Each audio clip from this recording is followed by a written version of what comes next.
Hey everyone, this is Ultra Instinct Beef, and today we're diving into Kaiju number 8. When season 1 of the anime was first announced, hype was through the roof. We had a top-tier studio in production IG, known for hits like Attack on Titan and Vinland Saga, a jaw-dropping promotional video, and opening and ending themes by none other than Youngblood and One Republic. With all that going for it, many believed Kaiju number 8 was destined to be a breakout hit. And honestly, it seemed like the production team was aiming for just that. But what happened? Now that both seasons have aired, it's safe to say Kaiju number 8 hasn't lived up to expectations, neither in Japan nor overseas. In fact, it barely made a splash in the larger anime community. So, what went wrong? Why didn't it become the smash hit everyone expected?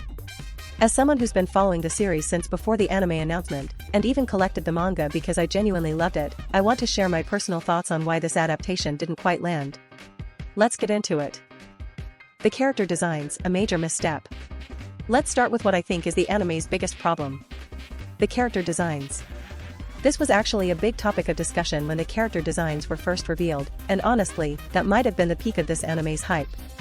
The designs were handled by the legendary Tetsuya Nishio, known for his work on Naruto. But here's the thing, his personal style is very distinct. And in Kaiju number 8, that style led to characters that looked noticeably different from their manga counterparts. Simply put, the anime toned down the characters' unique visual features in favor of a more muted, grounded look.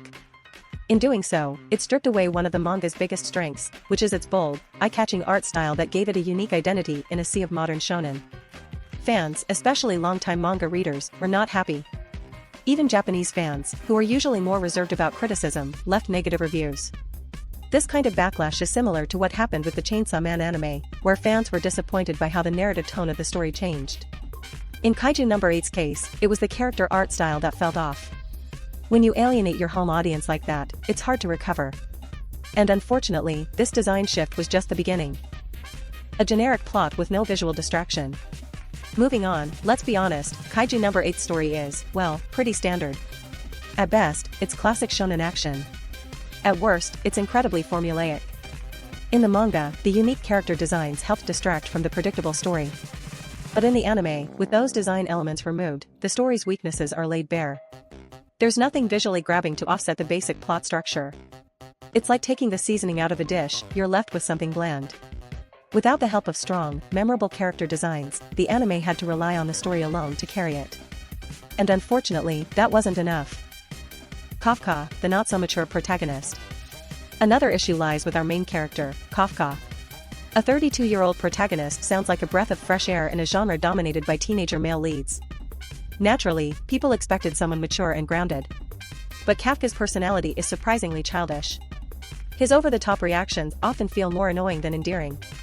Now, to be fair, this is a trait from the manga. But the anime amplified it.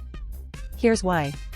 In the manga, the comedic moments are brief, usually just a single small panel, which is easy to skim past. But in the anime, those same moments take up the whole screen and also include voice acting. So when the story builds up to an emotional or intense climax, and suddenly throws in a goofy gag, it completely kills the mood. It's jarring. And because this happens a lot, it makes Kafka feel even less like the adult protagonist he's supposed to be. Good production, but no creative spark. Finally, I have come back to production. I'm not saying the production quality was bad. On a technical level, it's actually pretty solid. But it felt rather safe. The anime sticks very closely to the manga, sometimes even recreating scenes panel for panel. But that's not always a good thing. Animation is a different medium. It needs to add movement, emotion, and flair. Without that creative adaptation, the anime ends up feeling less dynamic than the manga. Some of the early action scenes, which were highly anticipated, just didn't hit as hard. Ironically, the manga versions felt more intense. It wasn't until the later episodes of season 1 that things picked up, but by then, the anime had already lost a lot of potential new viewers. Conclusion. So those are the main reasons I think Kaiju number 8 didn't become the hit many were hoping for: disappointing character designs, a generic plot with nothing to distract from it, and a protagonist whose immaturity was made worse in animation. I'm really curious to hear what you all think. Did you enjoy Kaiju number 8? Are you a manga reader or anime-only viewer? Drop your thoughts in the comments. If you found this video interesting, hit that like button so I know you enjoyed it. And if you're into anime discussions and reviews, consider subscribing. I've got more content coming your way.